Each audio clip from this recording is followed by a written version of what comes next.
อนนี้ขอทูลต้มนางจัดสมุนขอโมกมองตับวันนี้ขอทูลต้มนางจัดสมุนគ្រប់គ្នាប្រហែលជាគិតថាបងឈួតនឹងស្នេហាតែបងមិនខ្វល់ព្រោះបងពិតជាស្រឡាញ់អូនទោះបីជាបងមិនអាចធ្វើជាបរិសុទ្ធតែអូនស្រឡាញ់ក៏ដោយប៉ុន្តែបងសូមធ្វើជាបរិសុទ្ធម្នាក់ដែលស្រឡាញ់អូនបងនឹងតែសង្ឃឹមថាអូននឹងខលមកបងហើយបានលើបទចម្រៀងខលធូរមកបទនេះនៅក្បែរគេរាល់ថ្ងៃតើអូនធ្លាប់នឹកបងទេចោះគេធ្វើល្អដាក់អូនដែលអត់មិនហ៊ានប្រាប់ថានឹកតែបារម្ភអូនកុំសត់ដឹងអូនបេះដូងបងទុកនៅអូបេះដូងបាត់ពីទ្រូងបងរស់ទាំងគ្មានបេះដូង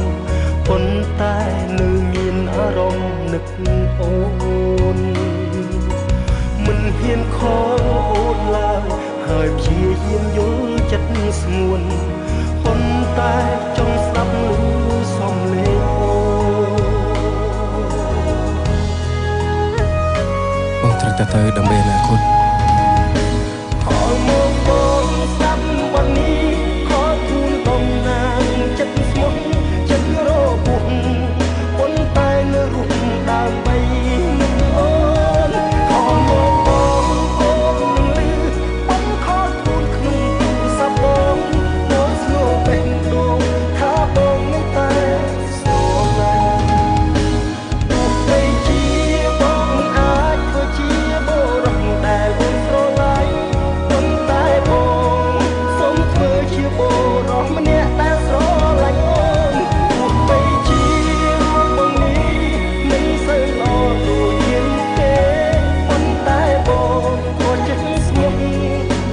នឹងស្នេហ៍បើមិនទាន់ជប់ស្រឡាញ់បងទេកុំដោះវាចេញបងក៏អញ្ចឹងណា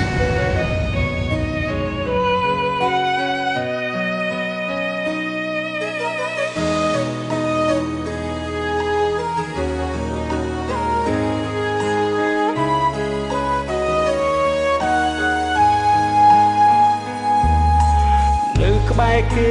រាល់ថ្ងៃតើអូនធ្លាប់នឹកបងទេចោះគេធ្វើល្អដាក់អូនដែលអត់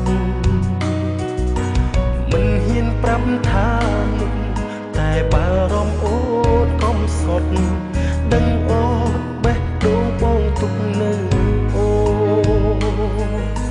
បេះដូងបាត់ពីទ្រូងបងរស់ទាំងគ្មានបេះដូង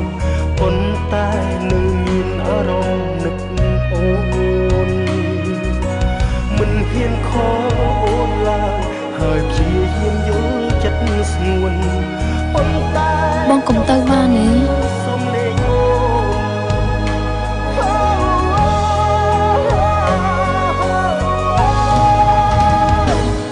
លមកបងស្ដាប់បទនេះខលធុំតំណាងចិត្តស្មុគចិត្តរបួសប៉ុន្តែនៅរស់ដើម្បីអូបងខលធូតក្នុងទូរស័ព្ទបង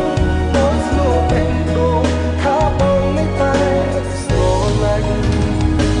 ទោះបីជាបងមិនអាចធ្វើជាបុរសដែលអូនស្រឡាញ់ប៉ុន្តែបងសូមធ្វើជាបុរសម្នាក់ដែលស្រឡាញ់អូនទោះបីជារូបបងនេះមិនសូវល្អដូចជារូបគេប៉ុន្តែបងខុសចិត្តស្ងប់នឹងស្នេហ៍ស្ដាប់បទនេះខលជូនតំណាងចិត្តស្មុគចិត្តរបួសប៉ុន្តែនៅដើម្បីហឡូរកបងស្បាតឥឡូវគាត់ចេញទៅក្រៅហើយខ្ញុំគូទៅដឹងគាត់ថាបងនៅតែស្រឡាញ់ដូចស្នូបេះដូងថាបងនៅតែ ស្រង គេថាក្លៀតឆ្ងាយណាស់ចាទីបំផុតបងក៏មិនខុសពីប្រុសដតីទៀតដែរ តែថ្ងៃនេះបងត្រឡប់មកវិញហើយមកដើម្បីអូន តែអ្វីៗហួសពេលអស់ហើយ